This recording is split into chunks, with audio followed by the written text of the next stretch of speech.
오늘도 이곳을 찾아오신 여러분을 진심으로 환영하며 감사드립니다. 오늘부터 몇 분에 걸쳐서 모세의 삶을 통해 기도가 어느 정도 그의 삶에 영향을 주었는가를 살펴보겠습니다. 이 모세의 일생을 살펴보면 뚜렷하게 세 부분으로 나눌 수 있습니다. 모세의 일생을 40년의 세 파트로 구분하는 것은 초대 교회의 첫 순교자 스데반의 사도행전 설교에서 유래됩니다. 40년씩 세 부분으로 나누어 생각하면 모세의 나이 120살에 끝납니다.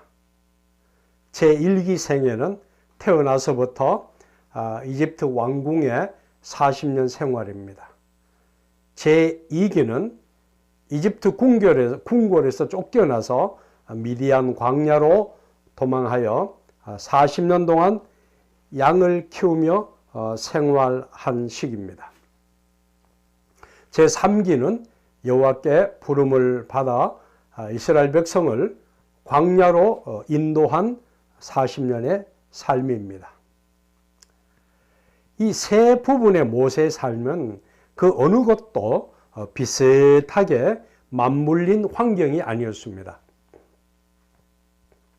현저한 차이가 있는 삶입니다. 어떤 면에서 모세는 세 분의 전혀 다른 인생을 살았다고 볼 수 있지요. 저는 여기서 세 분의 전혀 다른 인생을 살아간 모세의 삶을 이 기도라는 주제에 초점을 맞추어 생각해 보겠습니다.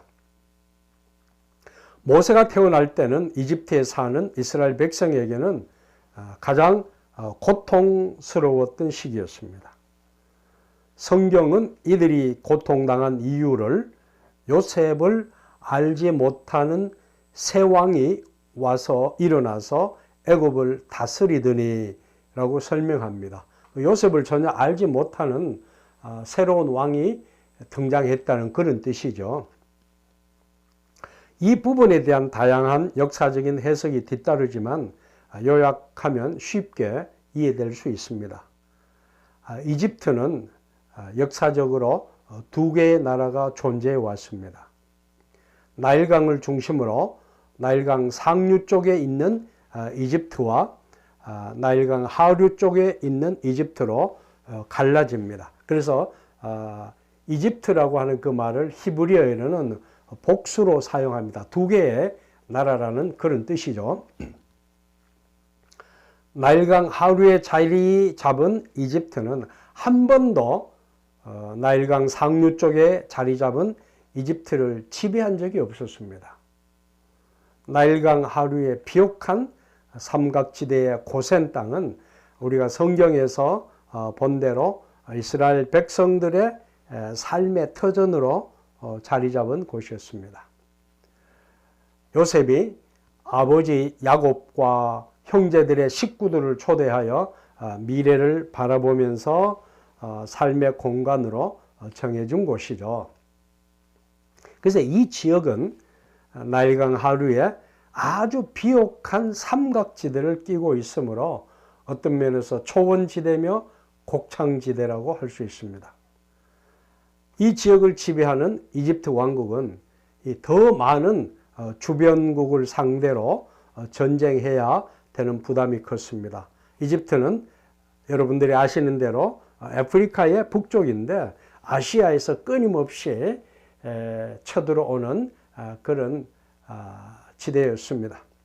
그래서 요셉이 죽은 후에 이집트는 자연적으로 고센 지역에 거주하는 이스라엘 백성을 견제할 수밖에 없었습니다. 왜냐하면 잦은 외세의 침략에 대비해서 국내에 거주하고 있는 이스라엘 백성의 갑작스러운 반란을 사전에 차단하려는 정책이었습니다. 이때는 이집트의 주변 나라들의 생명의 은인이라고 할 수 있는 요셉이 죽은 지 겨우 66년 정도 후에 일어난 일이기 때문에 요셉을 모를 리가 없습니다. 그러니까 요셉을 알지만은 요셉의 그 대단한 업적과 영웅적인 그 사역을 아예 정책적으로 무시했다고 볼 수 있습니다. 결국 이집트는 국내에 사는 이방 민족 이스라엘 백성들을 아주 교묘한 정책으로 억압을 하기 시작합니다. 아무리 억압해도 이스라엘의 생활 방식인 종족 번식이라는 이 특수한 환경을 이기지 못합니다. 결국 이집트 왕은 아주 비인간적인 방법으로 남자아이가 태어나면 누구든지 나일강에 던져버리라, 나일강으로 수정하는 방법을 택하고 맙니다. 바로 이때에 태어난 사람이 모세입니다. 그의 이름은 물에서 건져낸 사람이란 뜻을 가지는데 아마도 모세의 이름은 이스라엘 백성들의 미래를 말해준 것인지 모릅니다. 후에 이스라엘 백성이 이제 애굽을 떠나서 이집트를 떠나서 홍해 바다로부터 이제 가는데 모세가 바로 그 백성들을 홍해 바다를 건너서 구원해 주는 지도자의 의미가 그 이름에 숨겨져 있다고 보겠습니다. 성경은 이러한 모세의 어린 시절을 아주 신속하게 아주 함축해서 설명합니다. 당시 이스라엘 백성들의 생활 형태를 아주 간결하게 표현하기를 학대를 받을수록 더욱 번식하고 학대를 받을수록 더욱 번식하고 창성하니 그렇게 표현하고 있습니다. 이때 모세가 태어나서 바로의 딸에게 입양되는 특권을 누리게 되죠. 우리는 성경과 당시 역사적인 배경에 관심을 두기보다는 오히려 십계명이라고 하는 십계라고 하는 영화에서 화려하게 극적으로 설명된 모세의 삶을 더 많이 생각하고 있습니다. 원래는 바로의 딸이 모세를 양자로 삼은 것은 이집트의 왕위를 계승하려는 목적이 아니었습니다. 바로의 딸은 오히려 아버지 바로 왕이 이스라엘 백성을 학대하는 정책에 반대한 이유가 더 컸습니다. 유대인들이 즐겨 읽는 책이 있는데요. 메길라라는 책에서 왜 바로의 딸이 모세를 키웠는가에 대한 이유를 좀 더 아주 상세하게 기록합니다.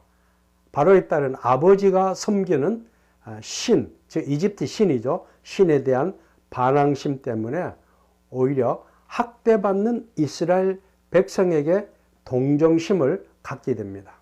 요즘 말로 자녀들이 부모들의 생활 방식에 반기를 든 경우가 그때 바로의 딸에게 있었다고 보면 되겠습니다.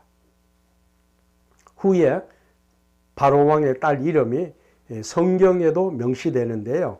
비티아라고 하는 이름으로 성경에 나옵니다. 그 이름의 뜻은 곧 The Daughter of God, 하나님의 딸이라는 뜻인데요. 여러분들이 역대상 4장 18절에 보면 바로의 딸 이름을 비티아라는 이름으로 등장하는데요. 그녀는 곧 갈렙의 후손인 메레드와 결혼합니다. 그리고 이스라엘의 전통적인 족보에 이름을 올리게 되는 대단한 여인이죠. 모세는 이렇게 복잡한 근동지역의 정치 역사에 소용돌이 가운데 등장합니다. 결국 이스라엘 백성을 학대하는 아버지를 반항하여 모세를 양자로 삼은 비티아에게는 새로운 체계의 정치를 꿈꾸고 모세를 양육할 수밖에 없었습니다. 유대인들의 책인 메길라라는 책이 있는데요. 주로 랍비들이 많이 읽는 책인데, 그 책에 보면 천사 가브리엘이 이 모든 일을 도왔기 때문에 모세가 바로 왕의 궁전에서 충분한 교육과 이집트의 궁중무술을 연마할 수 있었다고 설명합니다. 그렇다면 여기서 우리가 생각할 수 있는 것은, 모세는 과연 그때 여호와 하나님의 존재를 신앙과는 어떻게 연관시켰는가를 물을 수 있겠습니다. 성경의 기록을 보아서는 모세가 친어머니와 양어머니로부터 여호와의 존재와 신앙 교육을 받았다는 흔적을 찾아볼 수 없습니다. 어머니, 모세의 생어머니, 친어머니 요게벳은 모세를 2살까지 키웠고 바로의 딸에게 모세를 넘겼다고 기록하고 있습니다. 또 스데반의 기록에서 보면 모세가 민족을 생각하게 된 동기를 이렇게 설명합니다. 나이 40이 되매 그 형제 이스라엘 자손을 돌아볼 생각이 나더니, 여기서 모세가 40살이 되어서야 이스라엘 백성들에게 관심을 가졌다는 말은 쉽게 이해가 되지 않는 부분입니다. 아마도 모세 일생을 세 부분으로 나누고자 했던 초대 기독교의 전통이 더 작용한 것 같습니다. 어떤 유대인 학자는 모세가 25살쯤 되어서 형제 이스라엘 자손들이 노동으로 고통당하는 것을 보고 감정이 폭발해서 이집트 감독자를 죽였다고 합니다. 하여튼 모세는 바로의 궁전에서 모든 특권을 누리며 자랐지만 자기 민족들의 고통당하는 것을 피부로 아프게 느끼지 못했을 겁니다. 또한 양모인 바로의 딸은 아버지 바로 왕이 섬기는 신을 경멸하며 아버지가 꿈꾸는 왕국과 전혀 다른 세상을 구상했을 것입니다. 이미 모세는 차세대의 지도자로 바로 왕 다음에 이집트 왕좌를 차지할 정도로 그런 자격을 갖춘 자로 비춰졌습니다. 어떤 면에서 모세는 어릴 때부터 이 이중적인 문화의 갈등과 종교의 갈등을 눈으로 보면서 성장했습니다. 그러나 제대로 자신의 현재 신분과 하나님의 백성인 이스라엘과의 관계를 배울 기회를 얻지 못한 것만은 사실입니다. 하나님과의 관계는 제사와 기도로 시작된 것은 아브라함과 그의 조상들이 대대로 전해준 신앙의 기둥이었습니다. 교육이 빠져버린 신앙은 건강하지 못한 신앙입니다. 신앙은 늘 교육이라는 체제를 통해 든든하게 서가는 법입니다. 아무도 모세에게 야훼 하나님에 관해 가르친 사람이 없었고 전달할 수 있는 기록도 없었습니다. 생판 자신이 알아가는 환경에 살았던 모세는 야훼 하나님에 대한 제사와 기도를 배울 기회를 얻지 못했습니다. 후에 모세가 이스라엘 백성들을 광야로 인도했을 때는요, 기회 있을 때마다, 어려운 일이 닥쳤을 때마다 그는 야훼 하나님께 엎드리고 기도하는 모습을 보였습니다. 그런데 왜 그때는 이스라엘 백성들의 참혹한 고통을 보고 혼자의 힘으로, 자기 근육으로 그 일을 해결하려 했을까요? 그 이유는 몰랐고 배우지 못했기 때문입니다. 현대의 예수 믿는 부모들은 자녀들에게 신앙에 대한 실제적인 방법을 가르치기를 두려워합니다. 왜 그렇습니까? 학교 공부가 우선이고 치열한 삶의 경쟁에서 살아남고 성공하는 것이 먼저라고 생각하기 때문입니다. 예수 믿고 교회 봉사, 교회를 섬길 뿐만 아니라 또 하나님의 일을 하는 것은 그 다음에 할 수 있다고 생각하는 부모들의 생활 방식 때문에 그렇습니다. 그것 때문에 예수 믿는 부모지만 자녀들이 신앙과 너무 먼 거리로 내팽개쳐진 후에, 오랜 후에 아이고 안 되겠구나. 이제 우리 자녀들이 하나님 앞으로 돌아와야 되겠다. 아마 예수 믿는 부모들은 누구나 그렇게 생각할 것입니다. 그리고 통곡합니다. 출애굽기는 모세가 기록한 자서전과 같습니다. 어릴 때부터 이스라엘의 하나님 야훼 신에 대해 교육을 받았다면 한 번이라도 거기에 대해 언급을 했을 것입니다. 그러나 하나님의 산 호렙에서 모세가 직접 눈으로 야훼 하나님을 만나기 전까지는 한 번도 그의 자서전격인 출애굽기에 야훼를 언급하지 않았습니다. 그분은 처음 들어본 이름이며 또한 고통받는 이스라엘 백성에게는 전혀 낯선 이름이었습니다. 그건 모세의 잘못이 아닙니다. 모세가 어릴 때부터 배워온 교육적인 환경이 그의 인격을 만들어 갔습니다.